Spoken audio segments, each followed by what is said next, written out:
Bonjour à tous et à toutes et bienvenue pour ce nouvel épisode de l'Info Canine. Épisode dans lequel non seulement je vais vous expliquer pourquoi il ne faut pas interdire à votre chien de grogner, mais plus fort encore, pourquoi il faut même l'y encourager. Ce mec est-il devenu complètement dingue, diront certains. Et non. En fait, le grognement fait partie du cycle naturel de communication chez le chien. Quand un chien grogne, ce n'est pas un problème. Ce n'est pas une problématique, c'est symptomatique. Le grognement chez votre chien est le symptôme que quelque chose ne va pas pour lui. Une douleur, quelque chose qui le dérange, quelque chose qui l'incommode, quelque chose qui l'effraie, peu importe, nul ne le sait, sauf lui et vous si vous l'observez attentivement. Et oui, le chien a plusieurs moyens de communiquer. Le grognement en fait partie. Un chien qui grogne, c'est un chien qui ne se sent pas à l'aise. On peut pratiquer l'inhibition du grognement. On a vu l'inhibition de la morsure. Ça, c'est très important par contre, que le chien ne doit pas communiquer en mordant. Par contre, inhiber le grognement, c'est une très mauvaise idée. Et je vous explique pourquoi. Dans ce fameux cycle de communication du chien, il y a plusieurs étapes. Je vais vous les simplifier pour on va vulgariser tout ça, d'accord? Il faut tout d'abord toujours regarder les postures du chien. S'il a la queue basse, s'il a la queue plaquée contre le ventre, forcément le chien déjà est en état de crainte. Il est mal à l'aise, il a peur. Au contraire de ce que cela pourrait laisser suggérer, le grognement n'est pas un signe d'un chien agressif, mais plutôt d'un chien pacifique. Effectivement. Si le chien grogne, c'est pour demander à la source de ce qui le dérange d'arrêter, afin d'éviter de devoir le faire arrêter en mordant, par exemple, en pratiquant ce qu'on appelle un jeté de gueule, c'est-à-dire une pincette. Jeté de gueule qui peut être dévastateur s'il est pratiqué, par exemple, sur le visage d'un enfant ou le bras d'un très jeune enfant, et qui, pour la majorité des gens, est associé comme une morsure, et donc forcément le chien est méchant, il a mordu. On verra plus tard dans une autre vidéo les différents types de morsures, parce que toutes les morsures ne sont pas les mêmes. Une morsure un jeté de gueule, c'est pas une morsure prédatrice. Et forcément un chien qui fait une morsure prédatrice est évidemment plus dangereux qu'un chien qui fait simplement un jeté de gueule. Mais ça on verra plus tard. Mais là on va voir comment faire pour qu'il n'y ait pas ce jeté de gueule. Alors pour ça il faut comprendre qu'est-ce que le grognement. Et on va donner des exemples concrets. À un moment donné, c'était un malinois que l'association avait placé, et son maître m'appelle et me dit « Je suis vraiment embêté parce que mon chien, à chaque fois qu'on se promène, dès que quelqu'un s'approche trop près de lui, il grogne dessus. Et ça me plaît pas parce que c'est ce que je dois faire, je dois le museler, les gens le pensent agressif, tout ça, ben, moi ça me plaît pas. » Et là, c'est là que je me suis rendu compte, en fait, il faut prendre conscience que le chien est un individu qui a ses propres désirs, ses propres motivations, et qu'il faut respecter. Un chien n'est pas égal à une peluche. Si vous voulez ceci, il ne faut pas acheter cela. Parce qu'un chien, étant un individu, eh bien, il a, par définition, comme vous et moi, une zone de confort, une zone d'intimité. C'est ce que j'avais dit à la personne en question. Je lui avais dit, oui mais imagine, on ne se connaît pas, ou quelqu'un que tu ne connais pas dans la rue arrive et hop, il t'embrasse comme tu fais, hey, tu vas... Forcément, tu vas le repousser, si pas quelque chose de plus violent comme réaction. Le chien a le droit de faire pareil. Le chien a le droit de ne pas vouloir qu'on l'approche. Il a le droit que ça le dérange. Un chien a le droit de ne pas vouloir se laisser caresser par tout le monde. C'est pas une obligation. Même s'il est mignon, le chien reste un être vivant et pas une peluche, et il peut ne pas apprécier les caresses. Autre exemple, le chien grogne toujours sur ma petite nièce quand ma petite nièce vient à la maison. Du coup, ben, ses parents ont peur et ne veulent plus que ma nièce vienne me voir parce que mon chien grogne, donc mon chien est agressif, c'est un problème. C'est pas le problème, c'est un symptôme. Pourquoi est-ce que le chien grogne-t-il sur la petite nièce? Bien souvent, quand on va creuser, on va se rendre compte que la petite nièce, elle a 3 ans, elle est turbulente. Et prenons que ce soit un labrador, par exemple, elle va lui tirer les oreilles ou lui serrer très fort le cou, hein, donc l'enserrer très fort dans ses bras. Évidemment, l'enfant n'est responsable de rien, hein, l'enfant est un enfant, hein, donc on va pas... on culpabilise pas l'enfant. Par contre, les parents devraient être plus attentifs à ce genre de choses, parce que les chiens ne sont pas des jouets, et encore moins face à un enfant qu'ils ne connaissent pas bien, même s'ils le connaissent, hein, on ne laisse pas un chien, peu importe sa taille, seul avec un jeune enfant, mais d'autant plus si c'est pas son chien.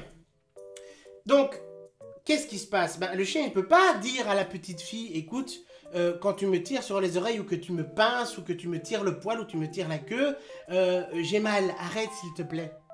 Alors, il va grogner. Le chien, ayant une mémoire d'association, vous vous souvenez, hein, forcément, petit à petit, il va associer la petite fille à quelque chose de négatif, et donc à chaque fois, il va grogner. Donc la solution dans les deux cas, c'est quoi? Dans le cas du chien qu'on balade et que tout le monde veut caresser, qui grogne sur tout le monde, c'est très bien que le chien grogne. Parce que le chien, il dit simplement, laissez-moi tranquille. Donc ce qu'il faut faire, c'est pas engueuler, surtout pas engueuler son chien en lui disant Kinder, arrête de grogner, on grogne pas. Parce que ça, le chien, il va l'assimiler qu'on ne grogne pas. Hein, on va inhiber son grognement. Mais on veut pas faire ça.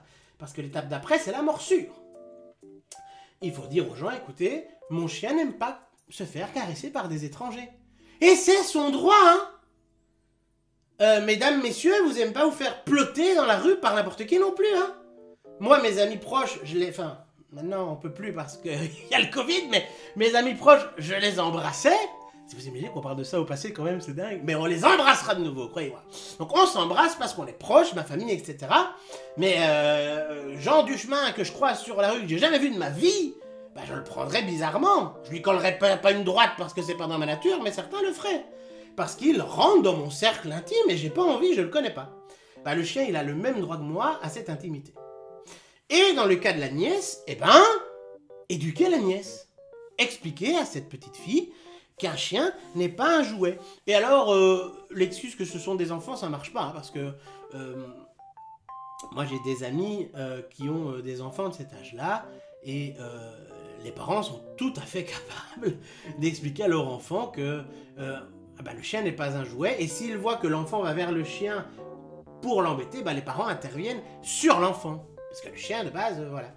Maintenant, évidemment, il y a aussi des troubles. Là, le grognement, si le chien grogne pour rien, ça peut être un trouble du comportement. Mais quand votre chien grogne, essayez de comprendre pourquoi il grogne. C'est symptomatique en général.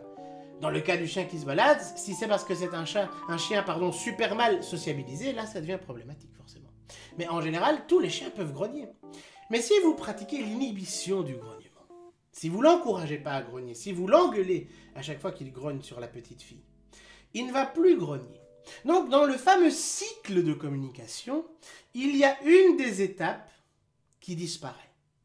Mais la gêne, ce qui dérange le chien, ce qui le blesse, ce qui lui fait mal, ce qui l'ennuie, ce qui l'embête, ne disparaît pas pour autant.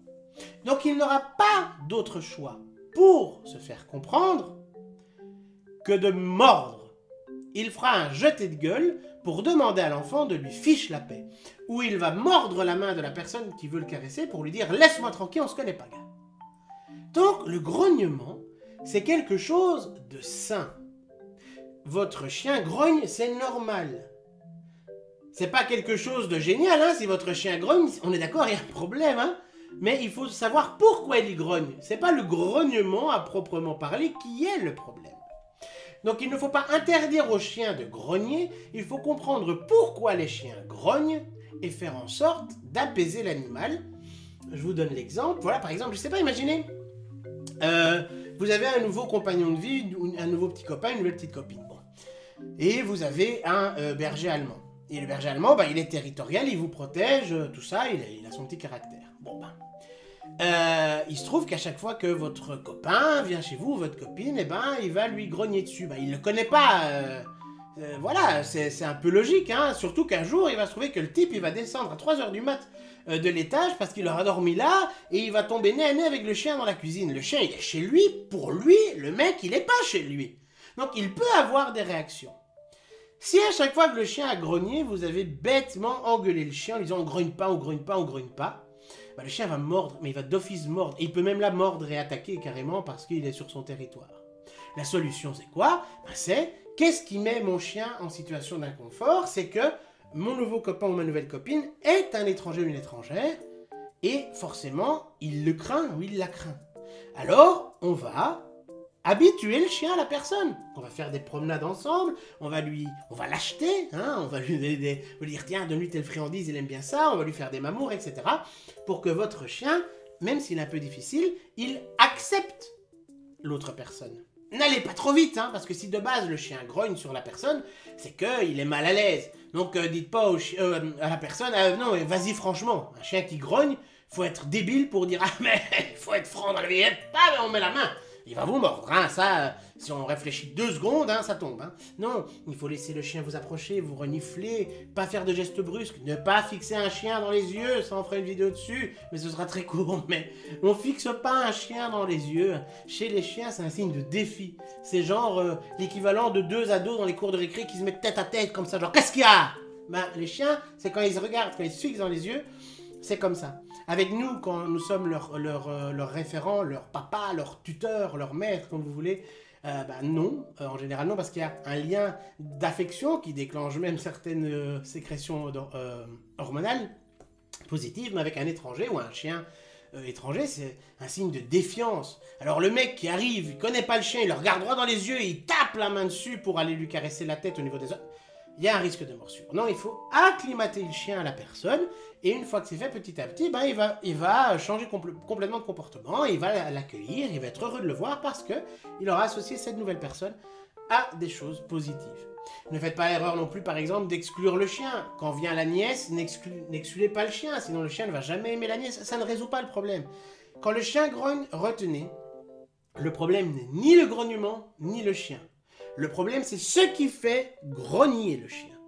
Or donc, il est important de travailler sur ce qui fait que le chien grogne, et pas sur le fait que le chien grogne, ni sur le chien en question. Voilà, cette vidéo est terminée, j'espère qu'elle vous aura plu. Comme d'habitude, n'hésitez pas à laisser un pouce bleu, si c'est le cas, on en a besoin. Les abonnés commencent à monter petit à petit, hein. On est plus de 270, c'est rien du tout, mais c'est énorme, hein. Il y a quand même 270 personnes qui suivent la chaîne, c'est chouette. Hein. Vous pouvez nous retrouver aussi sur le site de l'ATSCAC, hein. Vous savez que maintenant, c'est l'association, hein, www.atscac.com. Et si ce n'est pas déjà fait, forcément, abonnez-vous à la chaîne et activez la clochette pour ne manquer aucun épisode. Quant à moi, je vous dis à la semaine prochaine, et surtout, prenez bien soin de vos poilets.